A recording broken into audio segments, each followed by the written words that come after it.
ಸರ್ವಾರ್ಥ ಅಲ್ಲಿ ಬಂದಿರಿ ನೀವು? ಹಾಂ, ಮಂತ್ರಾಲಯಕ್ಕೆ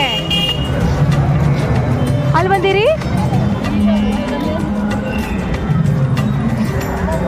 ಆಚಾರ್ಯರು ಮಂತ್ರಾಲಯಕ್ಕೆ ಬಂದಿರಿ. ಏನು ವಿಶೇಷ? ವಿದ್ಯಾರಾಧನೆ ಮತ್ತು ರಾಯರ ರಥೋತ್ಸವ ನೋಡ್ಲಿಕ್ಕೆ ಬಂದೇವಿ. ಗುರುಗಳು ಕರುಣೇಶಾರ, ಆ ಕರುಣದ ದರ್ಶನವನ್ನು ಪಡೀಲಿಕ್ಕೆ ಬಂದೇವಿ. ಗುರು ರಾಯರ ಸನ್ನಿಧಾನಕ್ಕೆ ನಿಮ್ಮ ಮಕ್ಕಳನ್ನು ಕರ್ಕೊಂಡು ಬರ್ರಿ. ಈ ಒಂದು ರಥಬೀದಿಯಲ್ಲಿ ಅವರು ಓಡಾಡಲಿ. ಇಲ್ಲಿ ಹಾಕುವಂತಹ ಪ್ರತಿಯೊಂದು ಹೆಜ್ಜೆ ನಮಸ್ಕಾರವೇ.